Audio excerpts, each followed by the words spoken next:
Bonjour et bienvenue dans Voix de soignants. Chez Fête Santé, nous sommes experts des recrutements médicaux et paramédicaux. Dans notre émission, nous recevons des invités issus du domaine de la santé qui nous parlent de leur métier et nous partagent leur quotidien. Nous vous invitons maintenant à écouter notre nouvel épisode. Bonne écoute! Bonjour à tous, ravi de vous retrouver pour ce nouveau numéro de Voix de soignants. Je suis Marisa Rebello Ferreira, consultante en recrutement pour le cabinet Fête Santé et j'accueille aujourd'hui Caitlin Jiquel, infirmière puéricultrice en néonatologie, qui va nous parler de son métier. Bonjour Caitlin, ravie de vous accueillir aujourd'hui. Avant que nous rentrions dans le vif du sujet, pourriez-vous nous expliquer votre parcours? Bonjour, merci pour l'invitation. Donc moi, mon parcours, j'ai commencé par être infirmière en 2007. Ensuite, j'ai travaillé 4 ans dans un service en néonatologie, pédiatrie et urgence pédiatrie, qui m'a permis d'avoir une bonne expérience auprès des enfants. J'ai continué par faire des remplacements en réanimation chirurgicale, cardiologie, pédiatrique. Et ensuite, je me suis spécialisée en 2013 en école de périculture pour devenir infirmière péricultrice. Depuis 2014, je travaille en réanimation pédiatrique et j'ai ensuite fait de la néonatologie. Depuis 2015, je ne fais que de la néonatologie. Et je fais le paramédical, je suis de chaud. D'accord, très bien. Écoutez, parfait. Pourquoi avoir choisi ce métier? Qu'est-ce qui vous a donné envie? Alors, depuis que je suis plus jeune, depuis toute petite, en fait, j'ai toujours voulu travailler avec les enfants. D'une part, je savais pas trop si j'allais m'orienter comme pédiatre ou péricultrice. J'étais toujours été très intéressée par le monde hospitalier. Je regardais beaucoup de documentaires à la télé, des reportages de santé. J'aimais bien avoir les avancées médicales, savoir un petit peu les nouveautés, les découvertes de la médecine. J'étais très intéressée. Et puis, quand j'étais petite, en fait, ma maman souvent me racontait aussi une histoire que j'avais eue quand j'étais petite et que j'avais été sous lampe. Parce que j'avais fait une jaunisse à la naissance. Et quand je jouais avec mes poupons de petites filles, en fait, mes bébés, ils avaient le droit, pareil, à aller sous les lampes. Donc j'ai même brûlé un bébé, malheureusement, parce que j'ai mis la lampe trop près. Mais pour le coup, déjà, je pense à un petite idée de ce que j'allais faire comme métier plus tard. Et je suis restée là. Et puis après, un petit peu plus tard, comme j'ai grandi, j'aimais toujours la relation avec les enfants, en fait. J'aimais beaucoup ce contact et puis le contact avec les parents qui était très enrichissant. Donc voilà, tout naturellement, je me suis orientée sur ce métier. D'accord, écoutez, c'est très bien, parfait. Quel est votre quotidien en tant qu'infirmière puéricultrice? Alors, en néonatologie, on a plusieurs rôles. On a le rôle d'accompagner la parentalité, l'autonomisation du nouveau-né, surtout en fait et des prématurés, parce qu'en néonatologie on n'a pas que de la prématurité, on a aussi des nouveau-nés. Donc le but c'est d'accompagner l'autonomisation au niveau de l'alimentation, de la respiration du bébé, de la digestion et aussi au niveau de la régulation thermique pour permettre une sortie du bébé ensuite. On a aussi le rôle de réaliser des soins auprès des bébés à terme et des prématurés pour leur maintenir un bon état de santé. On a également un rôle d'accompagner et aider les parents dans leur rôle et dans leur lien avec leur bébé, parce que souvent c'est quand même aussi une découverte quand ils sont prématurés. Et également c'est des fois la première fois qu'ils sont parents, donc c'est une découverte. Donc nous on est là pour les accompagner, pas faire à leur place, mais les guider dans ce nouveau rôle. On favorise au maximum la place des parents dans les soins. Il y a quelques années de ça, les parents n'avaient pas une place aussi centrale dans le rôle du soin avec le bébé. Ils n'avaient pas le droit spécialement de rester dormir il y a 30 ans. Donc maintenant, on inclut vraiment les parents dans l'hospitalisation de leur bébé et donc ils ont le droit de rester dormir. Ils peuvent rester 24 heures sur 24. Donc ça, c'est une grosse évolution. On évolue aussi notre philosophie de soins en aménageant nos chambres pour les enfants avec de l'espace pour les parents à côté. On a aussi un rôle très important de prévention, notamment pour la mort subite du nourrisson et également pour le syndrome du bébé secoué. On fait aussi les conseils des parents sur la sortie et les recommandations par rapport à leur bébé. On accompagne aussi les parents sur le choix de leur allaitement, aussi bien artificiel que le choix d'un allaitement maternel. On dit des conseils, on donne des conseils sur la conservation aussi du lait. On fait le lien aussi avec les différents professionnels de santé, type psychomotricienne, pour nous aider sur l'évolution psychomoteur de l'enfant, la kiné, le psychologue, qui a un rôle majeur aussi pour accompagner les parents dans leur processus de parentalité, une assistante sociale aussi, dans l'intra et aussi extra-hospitalier. On fait le relais avec la PMI et les infirmières libérales extérieures qui peuvent prendre en charge le bébé.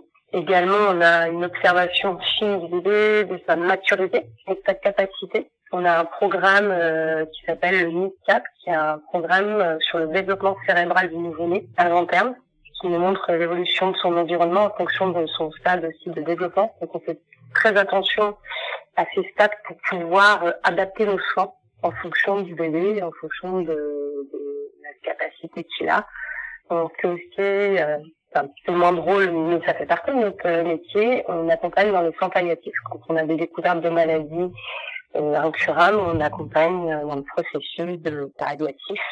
On a un rôle important aussi à jouer dans ce rôle-là.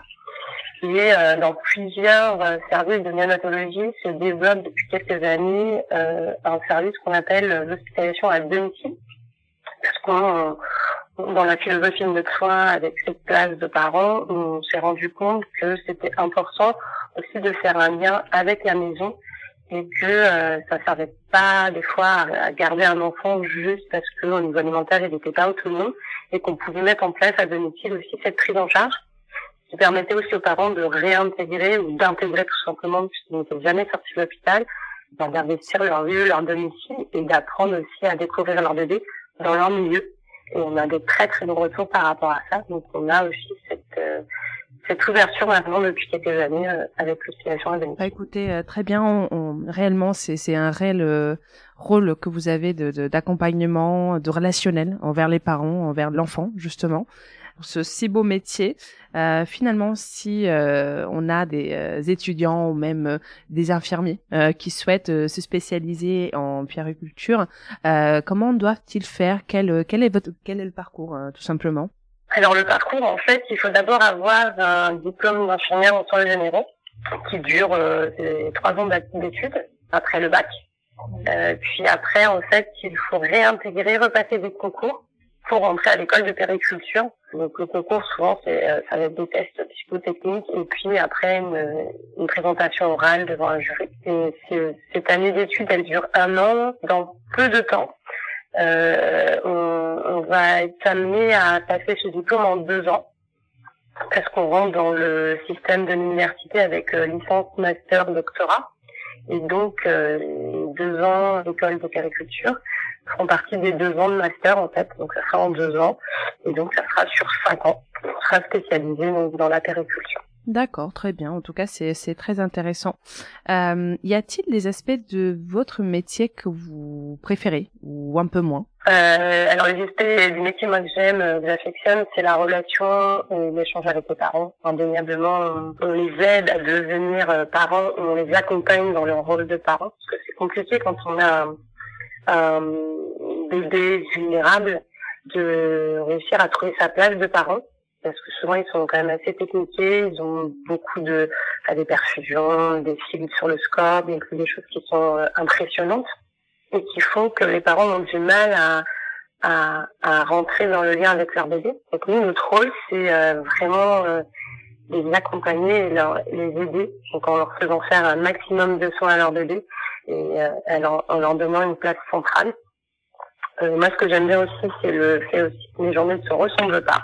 Le matin, je peux avoir 6 enfants, mais avec des profils complètement différents. On peut avoir des urgences à gérer, des entrées, des sorties.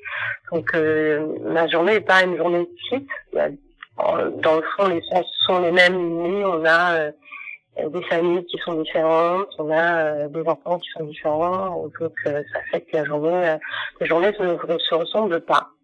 Ce que je pourrais, à la limite, à l'inverse, sur le métier qui peut des fois être un peu pénible, ça va être surtout les ruptures de tâches parce que comme on est disponible beaucoup toute la journée pour les parents, pour les médecins, pour l'ensemble du service, des fois on est coupé dans des tâches complètes. Donc ça, c'est vrai que c'est un peu des fois compliqué de se remettre dans une tâche, se reconcentrer. Et puis après, il y a l'aspect un petit peu administratif qui est présent, malheureusement, qui est obligatoire, puisqu'il faut aussi être difficile sur tout ce qui est administratif. C'est un petit peu moins mon dada, comme on dit. Je suis moins fan de ça. Bah écoutez, en tout cas, parfait. Et ça permet justement de mieux comprendre un petit peu votre quotidien et puis finalement donc tous ces aspects là. Selon vous, justement, quelles sont les qualités requises pour être une bonne infirmière puéricultrice? Alors, je pense qu'il faut une bonne communication, mais pas une communication que spécialement avec les parents, une communication en général avec l'équipe pluridisciplinaire. Donc, avoir une bonne relation en général, aimer interagir, échanger avec les différents professionnels, avoir une bonne organisation, pouvoir anticiper. Un enfant, il faut toujours anticiper sur la journée, sur les problèmes qu'on pourrait avoir. Donc, on anticipe beaucoup. S'adapter aussi aux situations, comme je vous disais, on a des situations tellement variées qu'il faut réussir à s'adapter au changement de rythme, à des demandes des parents qui sont pour eux immédiates, et donc il faut savoir répondre de manière rapide et de qualité. Il faut qu'il y ait de la flexibilité, beaucoup de flexibilité, du dynamisme. Je pense que ça c'est un peu important pour moi. Je pense que voilà, il faut être dynamique, il faut avoir envie, avoir envie de travailler, voilà. La journée elle commence, et des journées de 12 heures après en plus, donc généralement c'est des longues journées, donc voilà. Ça passe vite, il faut vraiment très coupé dans ce qu'on fait, donc il faut être dynamique. Il faut de la patience aussi, parce qu'on a des prises en charge d'enfants qui durent très longtemps, et donc il faut aussi avoir un rôle avec les parents qui des fois perdent patience, ce qui est tout à fait légitime aussi. Sur des parcours qui durent, il faut savoir, 2, 3, voire 4 mois. Donc nous, il faut aussi avoir la patience de se dire que l'enfant n'est pas capable pour le moment, et respecter ce temps que l'enfant a besoin pour devenir mature. Et des fois, ça prend du temps, c'est frustrant parce qu'on a l'impression de stagner. Donc il faut avoir ce recul et laisser le temps à l'enfant de grandir. Avoir du professionnalisme, moi je pense que dans toute discipline, en tout cas de santé, il faut être professionnel. Et il faut aussi de la remise en question. La remise en question, c'est très important parce que l'évolution de la médecine, l'évolution des prises en charge fait qu'il y a des choses qu'on va mettre en place à un moment qui va peut-être être remis en question 10 ans après, parce qu'on s'est rendu compte que ce qu'on apportait était pas si bien que ça. Et donc les soins qu'on a fait quotidiennement, on se dit voilà, et au final on dit non, en fait, il faudrait plus faire ça parce qu'on trouve que c'est plus adapté. Donc il faut être toujours en recherche et se réactualiser aussi des avancées de la médecine, des avancées sur la psychologie, sur tout ça, sur l'évolution de la société en général, parce que la société évolue, on implique beaucoup plus l'enfant au milieu de la famille. On a l'enfant a une place centrale alors qu'il y a 40, 50 ans, c'est pas le cas. Donc tout ça, il faut se remettre en question et tout le temps être sur l'avenir en fait. Et plutôt visionnaire, je sais pas si ça se dit, mais plutôt visionnaire et voir sur le long terme quoi. Écoutez, en tout cas, merci énormément Kathleen pour le temps que vous nous avez accordé aujourd'hui. Merci pour nos échanges et de nous avoir fait partager finalement votre si beau métier. Et merci à tous pour votre écoute. Merci. Merci pour votre écoute. N'hésitez pas à liker et partager ce podcast auprès de votre réseau, mais également à nous suivre sur notre page LinkedIn. À la prochaine pour une nouvelle découverte.